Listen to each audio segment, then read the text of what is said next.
ça, je pense. Oui, mais il faut dire que moi, quand j'ai commencé à planter de la vigne à 32 ans, j'avais une de mes ambitions. Bon, d'abord, c'était de faire du vin au Québec, mais c'était aussi un jour de pouvoir mettre mon vin sur une tablette de la SAQ.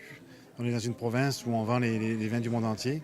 Et c'était vraiment un de mes rêves, c'est un rêve qui se réalise, d'avoir mon vin à côté dans un magasin de vin où on y trouve les vins du monde entier. Alors, c'est déjà en partant une fierté pour un vigneron d'avoir son produit, donc comparé donc, avec les vins du monde entier. Ça fait, moi, c'est depuis 1996 que j'ai rentré mon premier vin à la SAQ. Mais aujourd'hui, c'est une étape importante qu'on franchit parce qu'avec un positionnement, je dirais, officiel pour les vins du Québec, ça demande d'avoir une certaine réussite de la part de l'industrie. Aujourd'hui, on a les volumes, on a les vignerons, suffisamment de vignerons pour avoir une section dans les SAQ.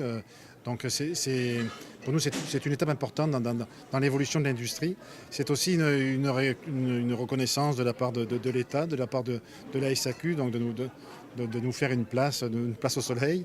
C'est un outil qui va nous donner de la crédibilité quand un produit est positionné et tout. Donc, il ne faut pas se leurrer, ça fait 30 ans qu'on fait de la vigne, mais il y a encore des préjugés. Donc, d'avoir un positionnement à SAQ, origine Québec, bien identifié, avec une trentaine de produits, c'est pas plus québécois.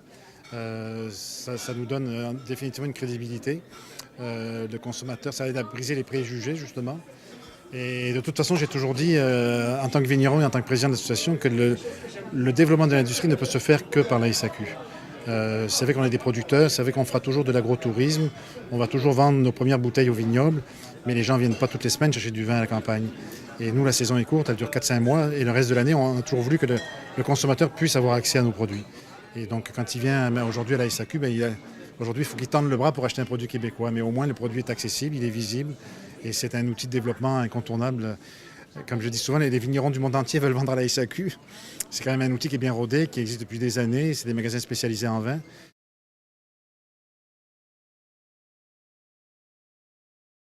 Moi, je suis européen d'origine et 32 ans plus tard, ça me surprend encore de voir tous les produits, en tant que consommateur, tous les produits qu'on peut avoir, peu importe la ville où on est au Québec. On trouve des vins de différents pays, ce qui n'est pas le cas, contrairement à ce que les gens pensent, ce qui n'est pas le cas en Europe. En France, on va trouver assez facilement des vins français, assez facilement, mais pas toujours des vins de différentes régions françaises, mais des vins étrangers, c'est très difficile. En Italie, c'est pareil. Bon. Et ici, on a un outil qui est extraordinaire. C'est pour ça que moi, ça fait rire les gens quand je dis dans mes visites guidées, mais j'ai connu les vins grâce à la SAQ. Quand quand je dis les vins du monde. C'est au Québec que je les ai connus. Et souvent, ça surprend énormément les Européens d'avoir accès, peu importe où on est au Québec, d'avoir accès à une gamme aussi importante de vins. Et ce qui fait que, je le dis, puis j'ai le frisson, pour moi, c'était vraiment un objet. Je m'étais dit, si je suis capable d'acheter un vin grec en SAQ, un jour, on pourra mettre les vins québécois aussi. Je suis originaire de la ville d'Avignon. Et donc, je suis arrivé en 82 au Québec. Et la deuxième année, en 83, j'ai connu une fille du Lac-Saint-Jean qui est devenue mon épouse. Et c'est une anecdote, mais ça m'avait beaucoup marqué parce que la première fois que je suis allé au Lac-Saint-Jean, j'arrive au lac après une tempête de neige, c'était en hiver, c'était au mois de janvier.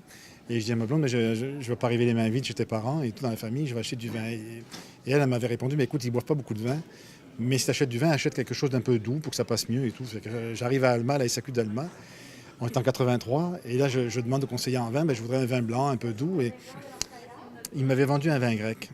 Et ça m'avait beaucoup marqué parce qu'on est au lac Saint-Jean. Moi, je suis originaire d'Avignon, qui est pas mal plus proche de la Grèce que le lac Saint-Jean. Et Avignon, encore aujourd'hui, en 2014, trouver un vin grec, on n'en trouve pas. Et ça m'avait beaucoup marqué. Encore une fois, on est au lac Saint-Jean, on est dans une région un petit peu éloignée, région retirée.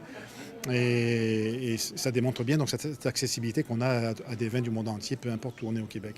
C'est un outil que c'est sûr que les gens qui n'ont pas eu la chance de voyager ne peuvent pas, mais j'ai pas fait le tour du monde, mais j'ai quand même voyagé pas mal et on n'a pas cette accessibilité.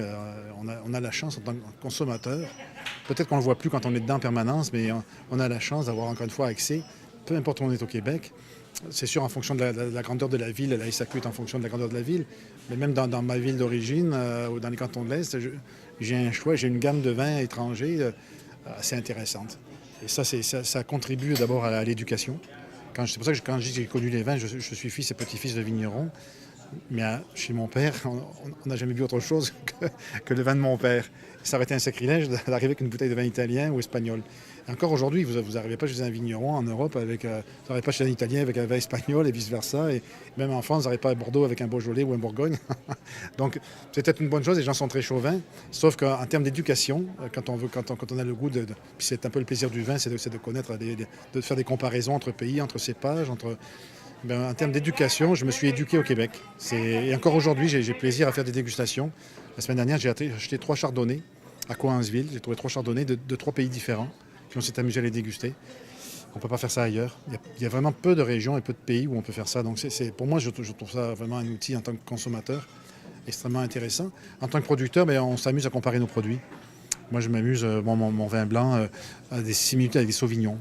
Régulièrement, je vais déguster, pas que des sauvignons, mais souvent, je vais m'amuser à acheter des sauvignons de différentes régions du monde et à faire des dégustations. Donc, même en tant que producteur, c'est un outil intéressant. On a accès à des vins, encore une fois, de différentes régions. Ça nous permet de faire des comparaisons, de se comparer, de se situer.